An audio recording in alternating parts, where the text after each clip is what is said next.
Hello and welcome to Jazz and Cocktails. I have a new album coming out.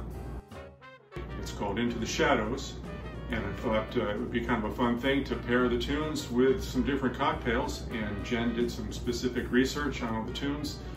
We're going to start with the first tune, which is called RSVP, which is a contrafact based on the chord changes to the tune Invitation. John, for those who might not know, what is a contrafact?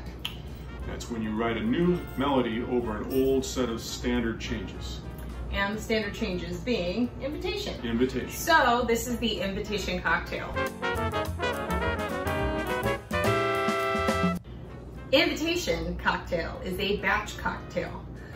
Batch Cocktails is a book by Maggie Hoffman, and this serves 8, so I hope you're thirsty.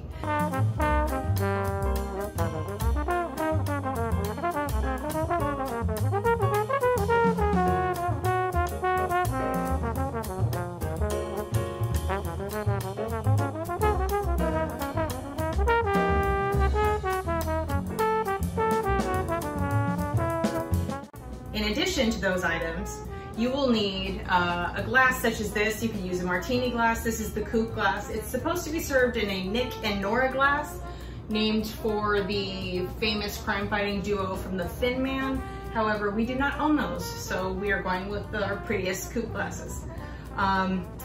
You'll take your large empty bottle, like so, and your handy helper here, and you will pour in 1.5 cups of gin. Now, when you're buying gin or vodka for mixing in other mixed drinks where it's not the actual star of the drink, I would say buy as cheaply as possible, but not bottom shelf. If we do any kind of infusing, we usually tend to use something like Stoli or Sky, just because the taste that you're infusing with becomes the star. So in this particular case, where this cocktail is sort of like a martini, the liquor is the star, so we're going with that. Likewise, this is Ketel One vodka, not the highest, but absolutely not the lowest grade of vodka you can buy, but it's gonna be the star, so you wanna get something nice. You're going to put in a 1/2 cup of Ketel One vodka. There you go, my buddy. This is dry vermouth. Vermouth is a fortified wine. You can also use it for cooking if you're out of white wine. Most people are familiar with dry and, what is it, dry and sweet? Dry and sweet. However, we have one that I had never heard of before. This is Blanc vermouth, which is a sweet white. They also make a red and rosé. So you're gonna put a 1/2 cup in each of those. There you go, buddy. Like that.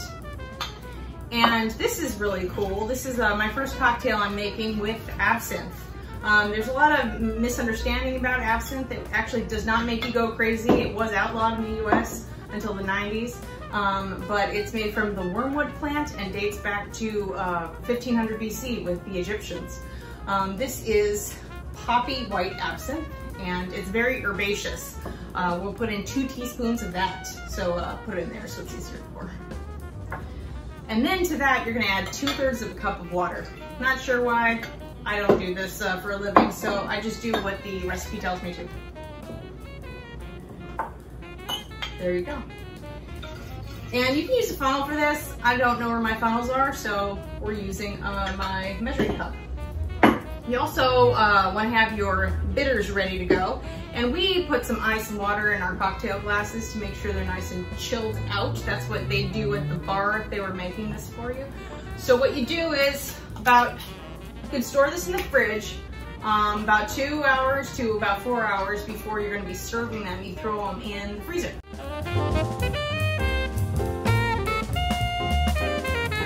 So I've pulled out of the freezer our pre-made batch of the Invitation cocktail, and now I'll pour it.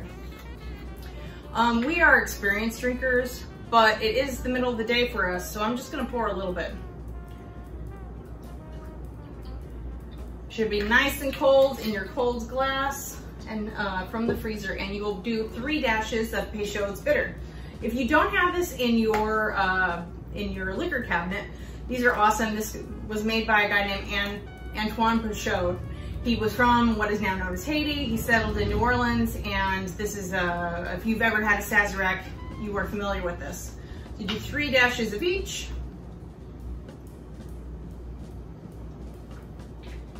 And there you have it. This is the Invitation Batch Cocktail. Enjoy, and pick up your copy of John's album soon.